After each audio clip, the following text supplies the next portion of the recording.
મહાનગરપાલિકાના કમિશનર તેમજ અધિકારીઓ વિપક્ષે લખેલા પત્રનો યોગ્ય જવાબ આપતા ન હોવાને લઈને કમિશનરની ચેમ્બરની બહાર વિરોધ પ્રદર્શન.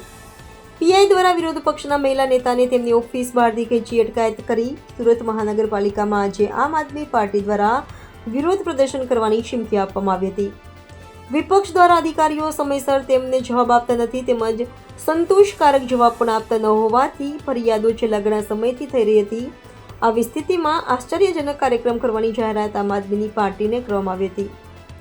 આમ આદમી પાર્ટી દ્વારા કરવામાં આવેલા વિરોધ પ્રદર્શન દરમિયાન આપના કોર્પોરેટરો દ્વારા પોલીસના વર્તનને લઈને ભારે રોષ નોંધાયો હતો. પોલીસ કોન્સ્ટેબલ નશાની હાલતમાં હોવાનું કહ્યું હતું. મહિલા કોર્પોરેટરો અને અન્ય કોર્પોરેટરોને પણ પોલીસે ધક્કે ચડાવીને ટીંગાટોળી કરી લઈ ગયા હતા. વિપક્ષ નેતા પાયલ સાકરિયાએ જણાવ્યું કે આજે જનતાના પ્રશ્નોને લઈને અધિકારીઓ અને પૂછવાનો પ્રયાસ કરીએ છીએ. લોકશાહીમાં કમિશનરને પૂછવાનો અમારો હક છે, છતાં પણ કમિશનર અમને મળતા નથી અને અમારા પત્રોના જવાબ પણ આપતા નથી.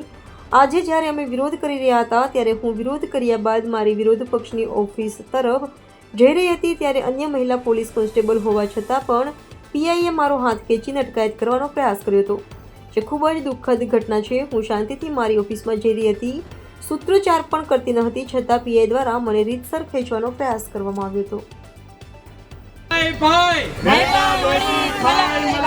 ભાજપ અધિકારી ભાઈ ભાઈ તમે તો બધી વાત સમજો છો નિયમને, એ નિયમોનો સમજતા હોય.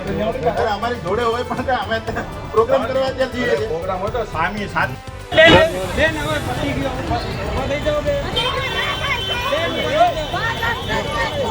શું ના પાડી છે કમિશનરે? અત્યારે 4 થી 6 ના સમયમાં પણ મીટિંગો ચાલે છે. રામ નામ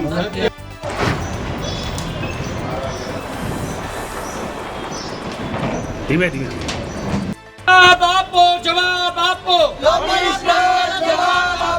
જવાબ આપો, જવાબ.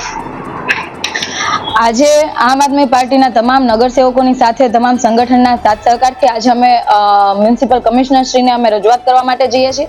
છેલ્લા ઘણા સમયથી જે કમિશનરનું વર્તન જે કોર્પોરેટરો પ્રત્યે અને સુરત શહેરના લોકો પ્રત્યેનું જે છે એ ઉદ્રતાભર્યું વલણ છે.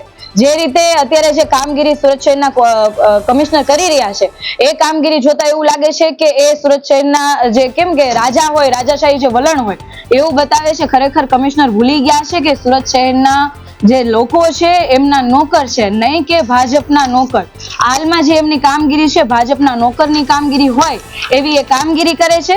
જેટલા પણ આમ આદમી પાર્ટીના જે નગરસેવકો છે, અમે લોકો જે પ્રશ્નો પૂછીએ છીએ, લોકહિતની જે માંગણીઓ છે, જે પત્રો લખીએ છીએ, આજ દિન સુધી એમના ના તો એ જવાબ આપી શક્યા છે. જે પ્રશ્નો બજેટ અનુસંધાને પૂછવામાં આવ્યા છે એમનો જવાબ નથી આપી શક્યા. તો આના ઉપરથી એવું સાબિત થાય છે કે લાખો કરોડોનો જે કૌભાંડ છે ભાજપની સરકારમાં થઈ રહ્યો છે, તો માત્ર ભાજપ વાળા જ નહીં પરંતુ આવા જે અમુક અધિકારીઓ છે એમનો પણ સાથ સહકાર એટલો જ છે કે સુરત શહેરના લોકો જે પરસેવાની કમાણીથી જે લોકો વેરો ભરે છે એનો જે પગાર ઉપર આ જે કમિશનરને જે પગાર મળે છે એ પગાર ઉપર એ લોકો જે કામ કરે છે ખરેખર ભાજપના નેતાઓનું કામ કરતા હોય એવી રીતના કામગીરી છે જે બિલકુલ ચલાવી શકાય એમ નથી. આજે અમે તમામ નગરસેવકોની સાથે સંગઠનની સાથે કમિશનરશ્રીને રજૂઆત કરવા માટે જઈએ છીએ કે જે લોકહિતના જે અમારા પ્રશ્નો છે એનો જવાબ આપો અને કયા કારણોસર જવાબ નથી આપી શકતા એ પણ આજે ખુલાસો કરો.